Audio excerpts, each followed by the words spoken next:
동상반대 모임을 시작하겠습니다. 오늘은 조선인 강제관행 노예노동의 신화를 비판한다 하는 제목으로 이우연 선생의 발제가 있을 거고요.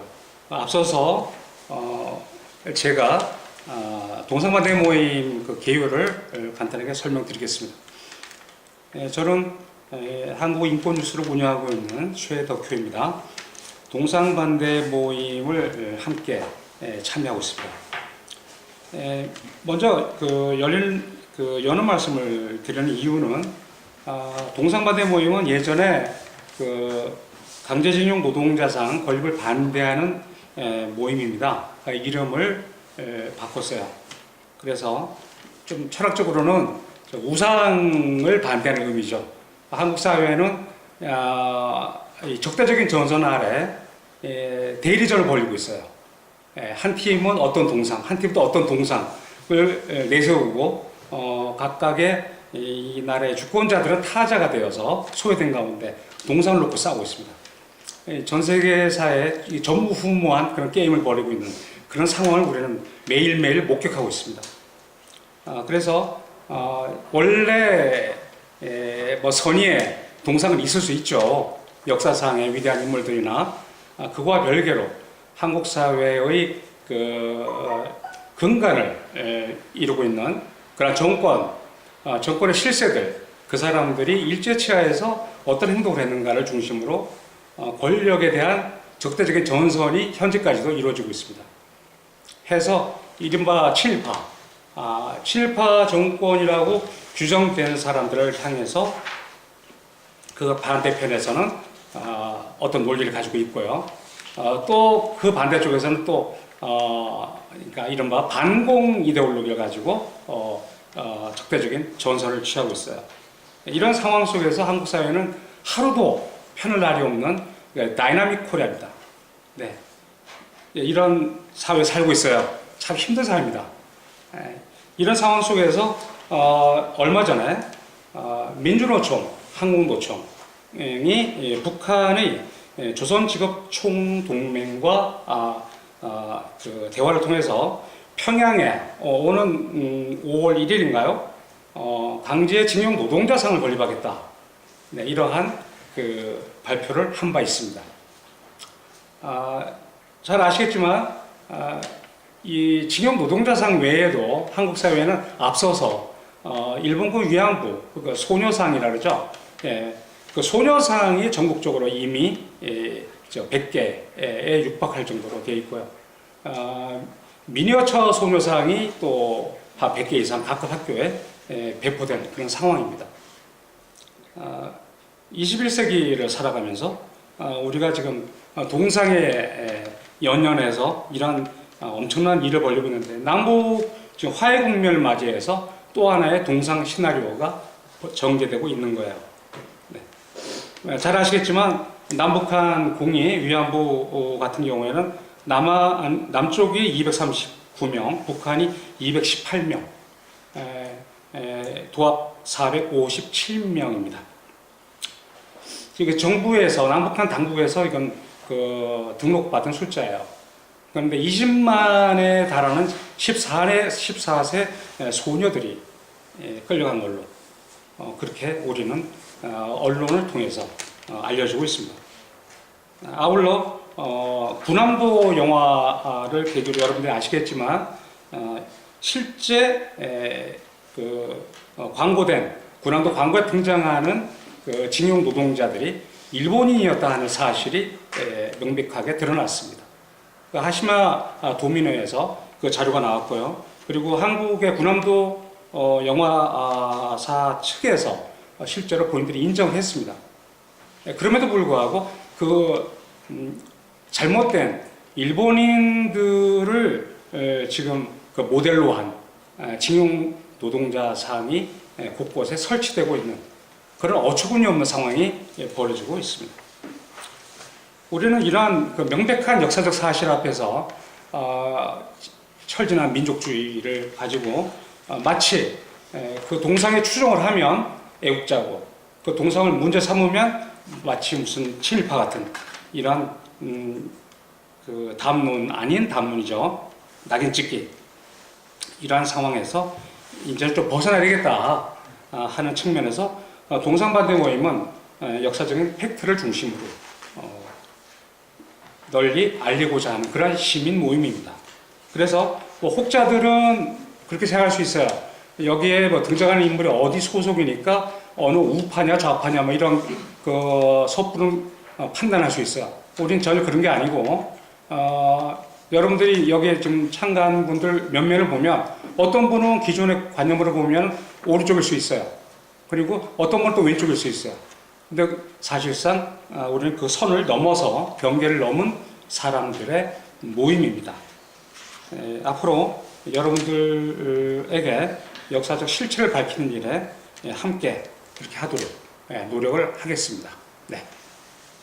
부산의 모 경찰서에 정보과 형사 한 명이 전화를 했더라고요. 아니 곧 노동자산을 세운다고 그러는데 왜 당신은 반대하느냐. 그러니까 이 양반도 입장이 난처하니까 저한테 나름대로 뜻을 물어본 거겠죠. 그런데 아직까지 그래서 사회적으로 논의가 안 되고 있는 게 참 이게 심각한 문제라고 생각하는데 동상 설치는 코앞에 다가와 있고 어려운 상황입니다. 그래서 기존에 제가 이 논문에서 제가 스스로 자랑스러워하는 것은 저의 주장을 했지만은 그게 뭐 새로운 자료를 이용하거나 새로운 자료를 발굴해서 한 게 아니라 강제 연행, 노예노동을 주장했던 사람들이 낸 자료집이 이렇게 많습니다. 제 연구실에 있는 것처럼 이렇게 많은데 그 자료들만 보아서 중요한 사실을 메모만 해도 충분히 강제 연행이나 아니면 노예노동이 사실이 아니었다는 걸 알 수 있었다는 겁니다.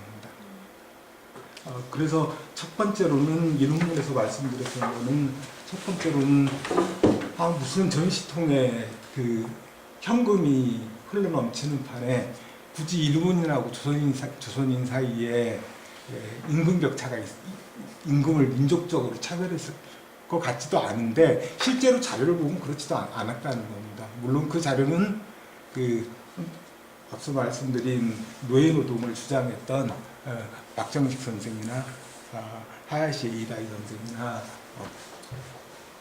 그분들이 편찬해낸 자료를 이용했기 때문에 저로서는 나름대로 자료를 정리하는 데 시간을 좀 썼다고 생각해서 자랑스러운 바가 있습니다.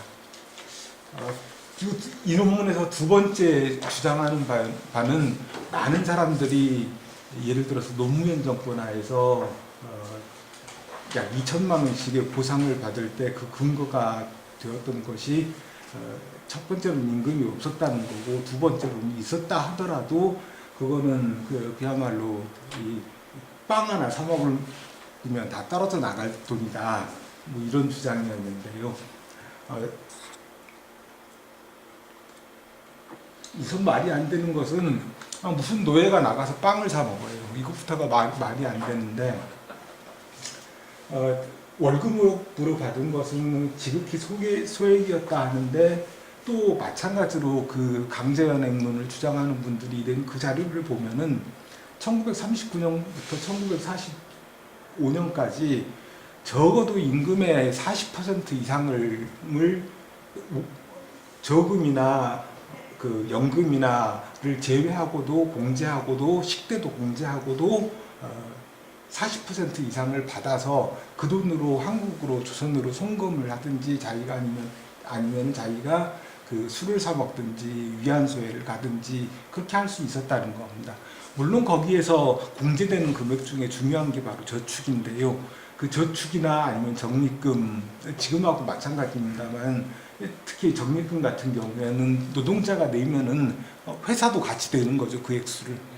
따라서 1945년 8월 이후에 아주 짧은 기간에 단시간을 제외하고는 그 이전에 왔다 갔던 대체로 2년 계약이었으니까 2년 계약을 마치고 왔다 갔던 사람들은 다 그 저축을 회수하고 또한 적립금을 회수해서 잘 돌아갔다는 겁니다. 그것이 두 번째 주장이었습니다. 그런데 그 주장을 하고 나니까 마침 저에게 새로운 자료를 주신 분이 있었습니다. 그 자료가 제가 그 여러 차례 소개해드렸던 바로 이 자료인데요. 놀랍게도 한 사람이 하루 몇 시간 일했으며 그래서 각종 그 임금이 어땠고 수당이 어땠고 각종 공제금이 어땠는지 모든 것이 한 사람이 한 달 동안 뭘 했는지를 보여주는 그런 자료가 이렇게 되어 남아 있습니다. 이 자료를 이용해서 제가 아까 말씀드렸던 첫 번째로 조선인과 일본인 사이에 민족적인 임금차별이 있었는가, 또 그리고 조선인들이 실제로 수령한 금액과 저축금액, 이것이 제가 아까 말씀드렸던 최소한 40% 이상을 실수령했고 또한 저축액이 얼마가 되었는지를 그야말로 한 탄광에서 보여줄 수 있는 자료가 되겠습니다. 일본질소라고 하면 일본에서 당시 유명한 재벌 기업이었고, 일본질소 산하에 에무카이 탄광이라고 하는 곳이 나가사키, 지금의 군함도로 이야기하면 군함도와 직선거리 77km가 되는 그 거리에 있었던 탄광입니다. 그 자료를 이용해서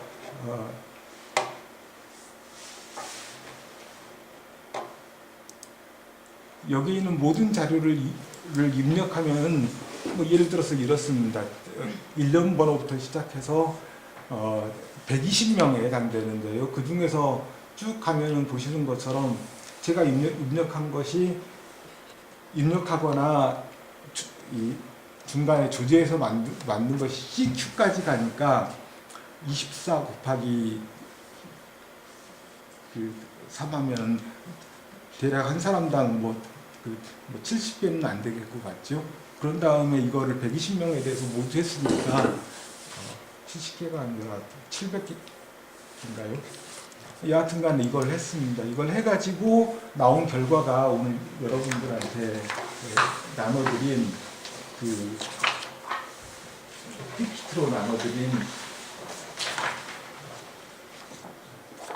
자료가 되겠습니다.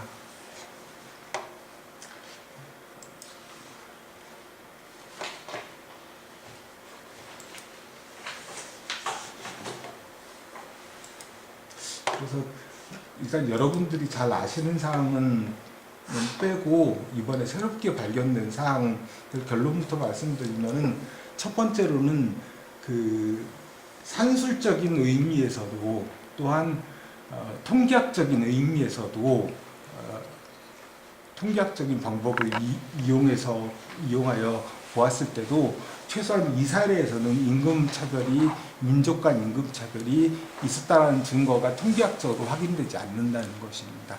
그리고 두 번째로 지난 논문에서 말씀드린 것처럼 실제 수령액은 40% 이상이 됐습니다. 그러니까 결국에는 이 자료가 지난번에 제가 지난번 논문에서 주장했던 바와 그 두 가지의 주장을 실질적으로 입증해주는 자료가 되었다고 생각합니다. 그것이 미리 말씀드리자면은 결론이 되겠습니다.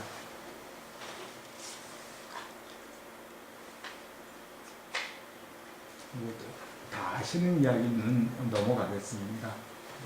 단지 한일 경상학회라고 하는 곳이 있는데 그곳에서 이런 이야기를 했더니, 우리가 잘 아는 거짓말이지요. 국가적인 거짓말과 그 다음에 1926년 사진이요. 또 이 사진의 거짓말이나 이런 이야기를 했더니, 이 한일 경상학회라는 데 나오신 50대, 60대 되는 무학자들이 아니 어떻게 국가가 이런 새빨간 거짓말을 할 수 있느냐, 도대체 믿기진 않는다, 이런 말씀을 하셨습니다. 여하튼 간에 우리가 저작권도 없이 거짓말을 하고 있는 건 여전하지요.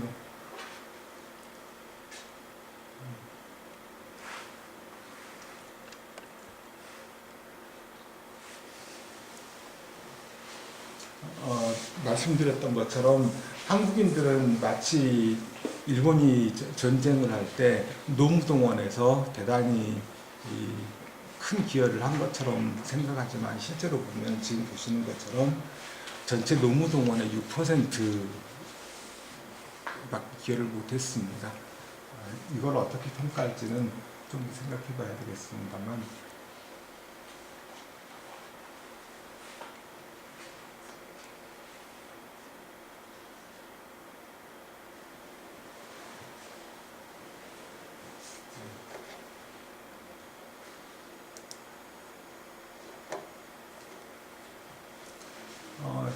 아시는 것처럼 이 강제연행이었다, 노예노동이었다라고 하는 주장의 출발은 박경식 씨가 1965년에 한 일이고 또 당시 또 새로이 알게 된 그 뒤에 알려진 사실로는 박경식 씨가 그 책을 집필한 내용에 대해서 스스로 회의하고 그리고 조총련에서 스스로 물러나고 그 뒤에 더 이상의 이야기를 하기 전에 교통사고로 안타깝게 죽었다고 하는 이야기를 들었는데요.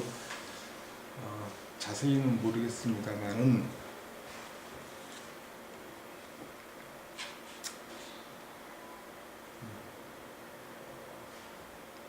말씀드렸던 것처럼 가장 일단 조선에서 일본으로 노무동원된 조선인들 중에 절반 가까이 46%가 탄광 그리고 금속을 합치면은 약 60%가 방산으로 갔기 때문에 이들의 실태를 보면은 그 당시 조선에서 일본으로 노무동원된 사람들이 얼마만큼 어떠한 생활을 하고 어떠한 임금을 받았는지 알 수 있다는 겁니다. 박경식 씨가 조선인 강제연행의 기록을 펴낸 것이 1965년이었고 그 당시에 민족차별이 임금에 있어서의 민족차별이 있었다는 것이 달랑 저 표 하나거든요. 저게 대단히 중요한 표입니다. 지금 보시는 것처럼 50엔 이하가 일본인은 18%가 안 되는데 조선인들은 70%가 넘거든요. 이걸 가지고 박경식 씨는 임금차별이라고 했습니다. 민족 간의 임금차별이 있었다. 근데 이 양반이 학자들을 상대로 아니면은 전체 일본인과 조선인을 상대로 거짓말을 친 거였습니다. 그러니까 아까 조금 전에 나왔던 이 자료 바로 3페이지만 넘기면 이런 자료가 나옵니다. 다시 말해서 보시는 것처럼 조선인의 경우에는 75%가 경력 연수가 1년이 안 됐습니다. 그에 반해서 일본인들은 70% 이상이 1년 이상의 경력을 가지고 있었죠. 지금 조금 이따 보여드리는 이 자료에서도 마찬가지 사실을 보시게 될 겁니다. 그러니까 박경식 씨는 사실 그 자료를 봤는지 안 봤는지 모르겠지만은 봤다면은 사기를 친 거고 안 봤다면 대단히 게을렀다고 이야기할 수밖에 없는 거죠. 그리고 또한 이 자료는 박경식 씨 스스로가 자료집으로 묶어서 편찬을 했습니다. 바로 지금 저 옆에 쌓여 있는 자료들 중에 하나가 바로 이 자료가 쌓여 있습니다. 3페이지만 넘기면 나오고 박경식 씨가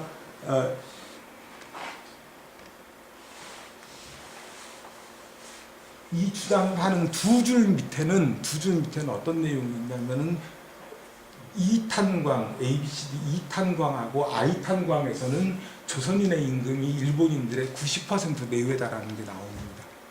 그 90%, 그 10%의 차이를 민족 차별이라고 볼지 말아야 될지는 생각해봐야 될 문제지만은 이 표만 넣고 바로 두 줄 밑에 있는 내용은 소개하지 않았다는 것은 굉장히 악의적일 뿐만 아니라 학자로서 해서는 안 될 일을 했다고 저는 생각합니다. 지금까지 예를 들어서 이 8천억을 쓴 과거사 그 논문 관련 위원회 위원장을 맡기도 했던 전기우 씨도 자기가 스스로 인용을 하면서 무슨 소리를 하는지 몰랐던 겁니다. 그래서 마이너스라고 되어 있는 건 요컨대 조선인이 일본인보다 22.7% 많았다는 겁니다. 그러니까 이런 저기 마이너스의 사례들이 많이 있습니다. 근데 전기우 씨는 이런 자료를 이용하면서도 본문에서는 단지 임금에 대한 민족 차별이 있어서 조선인들은 일본인에 비하면은 껌값이나 해당되는 돈밖에 못 받았다 이렇게 쓰고 있어요. 물론 그렇게 썼기 때문에 위원장이 되고 노무현 정권 하에서 8천억을 조세로서 쓸 수 있었겠죠.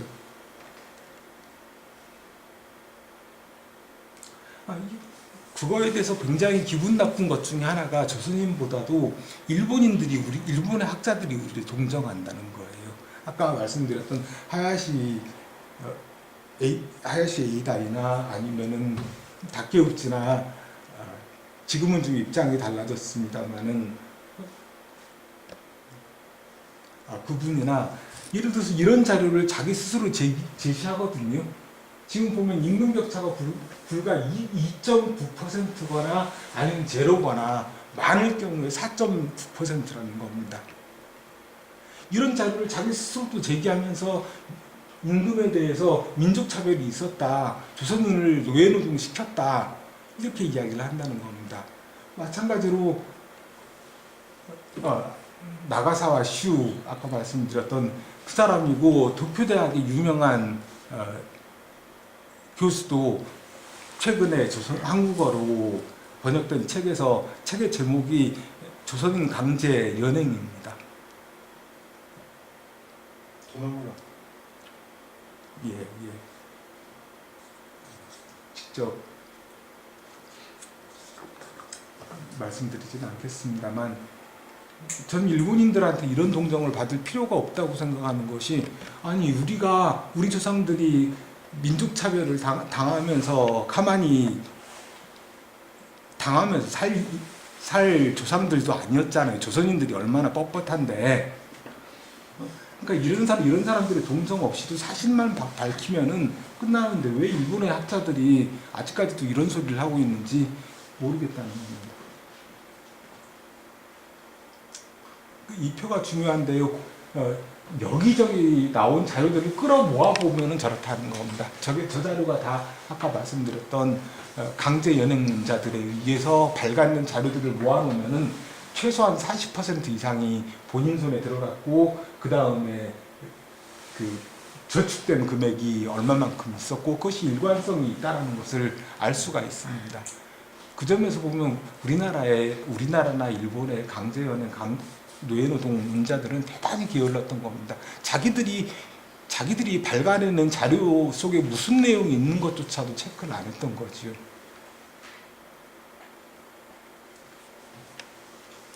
그래서 말씀드린 것처럼 이것이 일본 질소 일질이라고 많이 하죠. 에무카이면은 후쿠오카에서 가까운 지역입니다. 제 안경이 잘못됐나 아니면 좀 뿌옇죠? 뿌연 거 맞습니까? 잘 보입니까?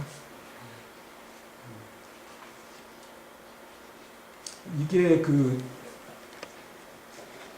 아까 미리 회의 전에 보여드렸던 임금 대장이고 이것이 바로 1인당 1매씩 1944년 5월 달에 작성된 임금 대장이었습니다. 그 자료를 이용해서 보면은 예를 들어서 황모 씨라고 있지요. 해서 지금 중간쯤에는 지불임금 총계라고 하는 게 122.84엔. 그 다음에 이 사람들도 공제액은 붉은색으로 썼습니다. 1944년 5월인데도 역시. 그래서 여기에서 요거를 빼면은 실제로 지불되는 금액이 나오고 아까 선생님이 말씀하신 것처럼 이 말을 지금도 차임 지불액 이 말을 지금도 쓰고 있다고요. 봉제라 우리나라 말은 차임이라는 말이 없고 봉제라는 말을 써야 되는데 왜 차임이라고 쓰는지는 모르겠습니다만 여하튼 이런 구조로 되어 있는 대단히 신빙성 있고 1945년 이후로 지금까지 단 한 번도 이런 자료가 나오지 않았다는 게 신기한 거죠.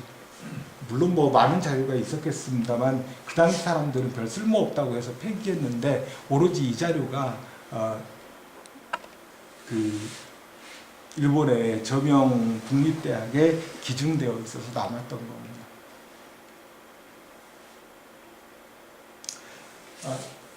그래서 120년의 자유 중에서 가능한 한 제가 그전에 주장했던 조선인과 일본인 사이에 임금 격차가 없었다라는 주장을 하려면은 하면은 일본인들의 임금이 낮은 기본급이 낮은 일본인들이 많이 들어가면 제 주장에 유리하잖아요. 다시 말해 왜냐하면 그러면은 기본급이 조선인이 일본인보다 높아지니까.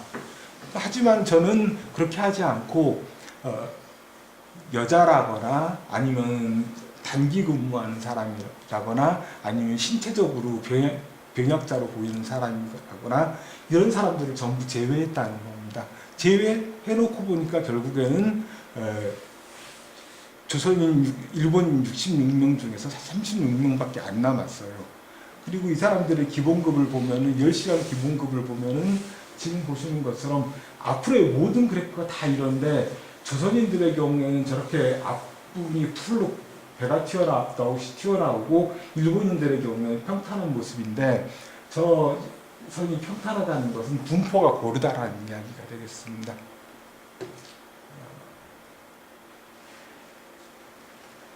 연령도 보시는 것처럼 일본인들은 고르게 분포해 있는데 조선인들은 20대에 치우쳐 있고 또한 근속기간도 조선인들은 12개월 이하인데 일본인들 같은 경우는 고르지요. 이게 이제는 하루 10시간 이상 일하는 초과 취업 시간인데 그것을 봐도 역시 일본인들의 경우에는 좀 평탄한데 조선인의 경우에는 한 군데 모여 있다는 것을 알 수가 있습니다. 간단한 그래프를 보여드린 것이고 제가 지난번에 그 통계학 관련 모임에서 발표했던 것이 이 이야기인데요. 그 경제학에서 노동경제학에서 임금 방정식이라는 것을 세웁니다. 즉 임금이라는 것은 교육연수, 교육기간, 아니 그다음에 경력기간 또는 연령 이와 같은 것에 의해서 결정된다는 거죠. 그것을 민서형 임금함수라고 하고 거기에 제가 집어넣어서 보면 나이를 집어넣고 근속연수를 집어넣고 그 다음에 이 사람들이 아까 말씀드렸던 것처럼 12시간 이상 일하거나 철야를 하게 되면은 그 할증수당을 받습니다. 프리미엄 보너스를 받는 거죠. 그것이 전 노동에 대한 태도라고 생각하고 그 다음에 조선인인가 아닌가를 집어넣습니다. 그래서 이 89명에 대해서 회귀 분석을 해보면 요컨대 키값이 0.4라고 하는 것은 통계학에서는 전혀 인정할 수 없는 민족 간 임금 격차가 있었다 하더라도 그것은 0.18%에 불과하고 또한 그것을 통계학적으로도 인정할 수 없다는 겁니다.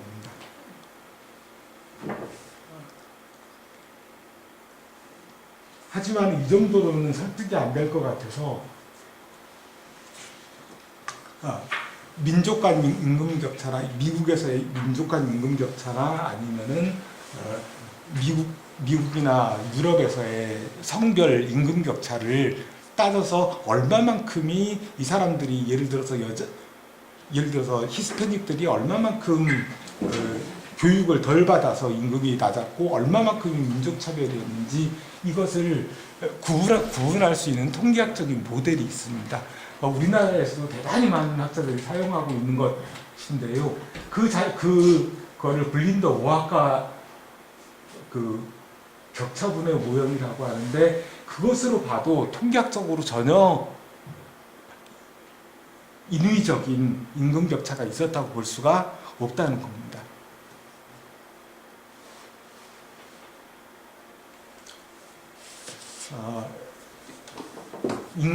그 기본급이 조금 더 높았고 가장 중요했던 임금 차이를 하지만 실제 수령한 임금 차이를 만들었던 것 중에 가장 중요한 이유는 이건데요.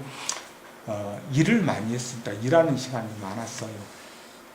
일본인들이요.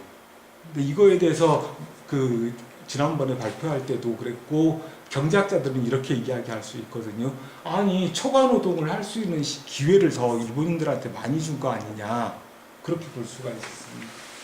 그렇게 주장할 수 있는데 그 당시에 탄광의 사정이나 전시 경제의 상황을 모르고 하는 소리예요. 왜냐하면 이때는 정부에서 정해진 석탄 가격이 있고 많이 생산하면 많이 생산할수록 기업의 입장에서 이윤이 느는 거거든요. 노동자가 투입되는 숫자가 많으면 많을수록 이 기업의 입장에서는 이윤이 더 많은 겁니다. 따라서 일본인들한테만 그런 기회를 줄 필요가 없는 거죠. 하지만 그 당시에 노동주의라고 하는 게 조선인하고 일본인하고 달랐고, 조선에서 농사만 짓던 사람들이 탄광에 와서 일하고 싶겠습니까? 그러니까 일하는 시간이 적었다는 것이 큽니다. 제가 이야기하는 시간이 줄이기 위해서 아까 말씀드렸던 표의 맨 마지막에 그 지불액에서 조선인의 경우에는 평균 100엔 이전, 일본인의 경우는 125엔 29전이었습니다. 이 차이를 뭐가 만드냐? 첫 번째로는 아까 말씀드렸던 것처럼 노동시간이 많았습니다. 그리고 기본급이 약간 높았지만 노동시간이 많았기 때문에 이 25엔 27점이라는 차이 중에 60.5%가 바로 노동시간이 일본인들이 더 많았다는 것 때문에 생겼다는 겁니다.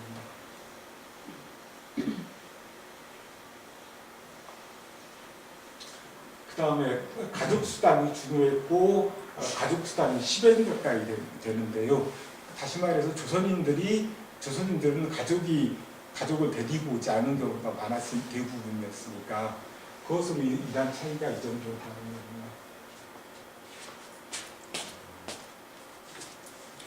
조금 더 부족할지 모르겠습니다만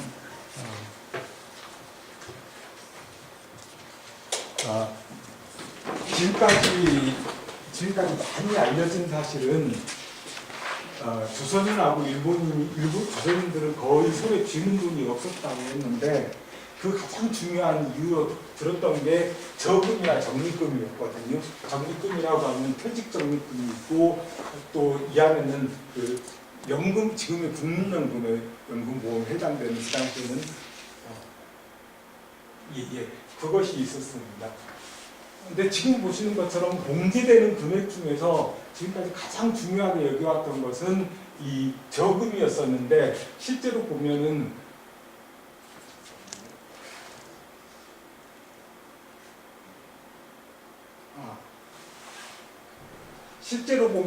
저금이나 적립금보다도 가장 큰 것은 식비였습니다. 그래서 사람들이 일본인들보다 다른 조건이 일정할 때 자기 손에 쥐는 돈이 적었던 이유는 식비 때문에, 식비가 가장 큰 차이를 만들었고, 두 번째가 저축이었는데 그 저축이란 건 당연한, 저축이 일본인들이 적은 것은 당연하죠. 왜냐하면 그 사람들은 옆에 있는 가족을 먹여 살려야 되니까. 그런 차이가 생겼다는 겁니다.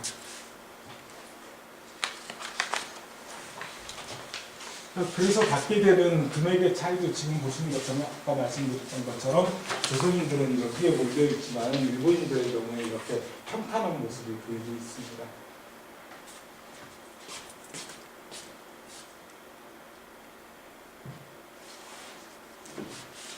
그래서 결국에는 손에 쥐게 되는 금액에서의 차이는, 손에 쥐게 되는 금액은 조선인이 46엔, 일본인이 91엔이었는데, 그럼 그 사이에 생기는 게 55엔의 차이가, 엄청난 차이가 생기는데, 그 차이가 생기는 이유는 첫 번째로는 원래 받는 임금이 적어서, 즉 아까 말씀드렸던 것처럼 일을 덜 해서가 56% 정도가 되고, 그 다음에 식대나 저금으로 인해서 봉제되는 금액 때문에 발생하는 게 44% 됐다는 겁니다. 그래서 이 차이라고 하는 것을 이 숫자 46년이나 아니면은 92년만의 차이를 보면은 굉장히 큰 차이가 있는 것 같지만은 그 내실, 다시 말해서 어떻게 지불임금이 결정되었느냐, 한마디로 일을 덜 해서 그랬다. 왜 공제금이 조선인이 더 많았느냐, 가족들이 많으니까 저금을 덜 했고 또한 저금을 식대가 있었다. 이것에 대해서 설명된다는 것입니다.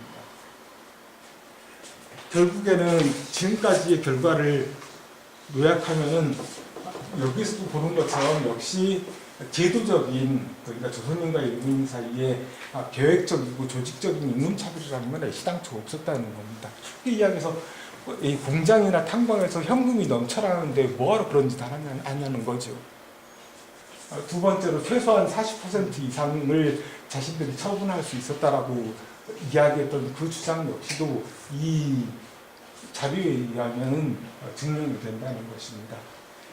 그리고 노동시간에 대해서 이번에 처음으로 알게 된 것은 역시나 지금까지 나와 있는 모든 자료집이나 아니면 연구자들은 마치 일본인들은 띵까띵까 노는데 조선인들은 잠도 못 자고 이 군함도에서 보이는 것처럼 일만 했다고 그러는데 실제로 보면은 그럴 것 같지도 않은 것이, 아니 탄광에 들어가면 당장 빨리 나오고 싶은 게 조선인들이었고 왜 농사만 지었던 사람들이니까 그 사람들한테 탄광이라는 게 얼마나 무서웠겠습니까?